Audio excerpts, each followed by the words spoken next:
January 2024. Security researchers at Security Discovery and Cyber News stumble onto a file.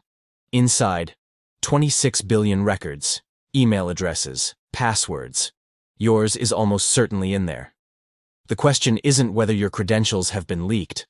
The question is how many times, and what's being done with them right now. They called it the MOAB, the mother of all breaches. 26 billion records, aggregated from thousands of separate data breaches spanning years. LinkedIn, Dropbox, Adobe, MySpace, and hundreds of smaller companies you've never heard of, all consolidated into one massive dataset. Here's what most people misunderstand. You might never get notified. When LinkedIn was breached in 2012, they told 6.5 million users. 4 years later, researchers discovered the actual number was 117 million. The company didn't know. Neither did the victims.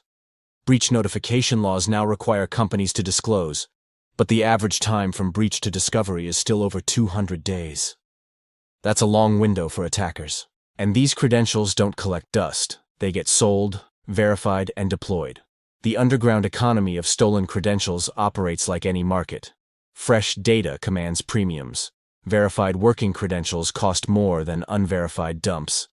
And the buyers aren't random teenagers. They're running industrial-scale operations.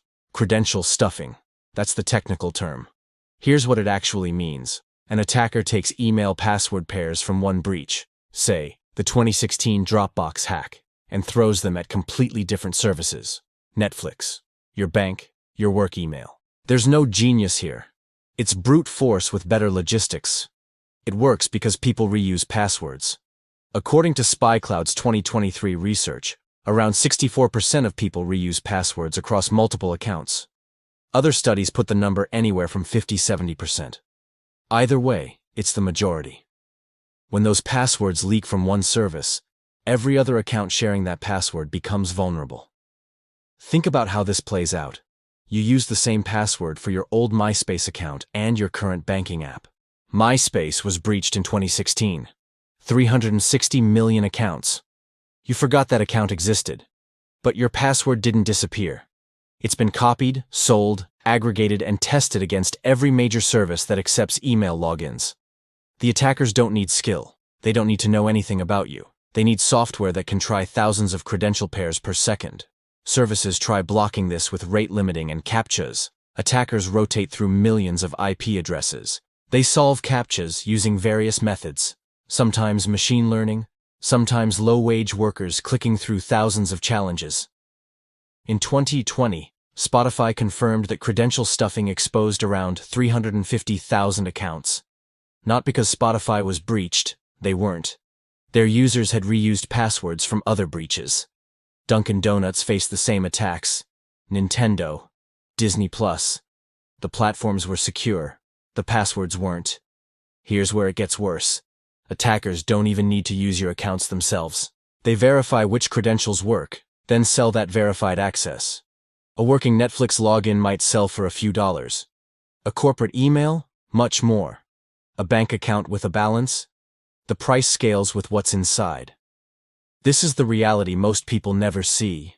The industrial scale of credential exploitation. The supply chain that turns old breaches into new attacks. This is what we do every week. Break down real security threats, show you exactly how they work and what actually protects you. Subscribe now. Because what I'm about to explain might change how you think about every password you've ever created. Now here's where most cybersecurity content fails you. They tell you to use a password manager and call it a day. But the real picture is more interesting, and the stakes are higher than you think. Let's start with the foundation. Unique passwords. Every account needs a different one. Not variations. Not your base password with different numbers at the end.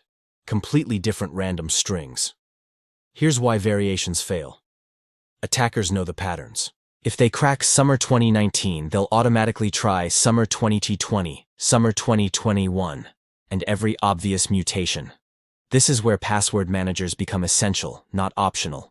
Tools like 1Password, Bitwarden, or the built-in options from Apple and Google generate and store unique passwords for every site. You remember one master password, which should be long, random, and something you can actually recall. The manager handles everything else. But even unique passwords have a vulnerability. If attackers pull your password from a database breach before the company even knows it happened, they have a window. Sometimes weeks, sometimes months, sometimes years, if the breach goes undiscovered. This is why multi-factor authentication changes the equation. When your password leaks, MFA creates a second barrier. But not all MFA is equal. SMS-based codes can be intercepted through SIM swapping. That's when attackers convince your carrier, through social engineering or bribed employees, to transfer your phone number to their device. Once they have your number, every SMS code goes straight to them. Email-based codes fail if your email is already compromised from that same password reuse. The gold standard is phishing-resistant MFA, hardware security keys like YubiKeys or Passkeys built into your devices. Here's what makes them different. These methods bind your authentication cryptographically to the specific legitimate website. Even if someone steals your password and tricks you into entering it on a convincing fake site, they can't replicate the cryptographic proof that you're on the real one. The fake site simply can't generate it. Passkeys represent where this is all heading. They're essentially a hardware key built into your phone or laptop.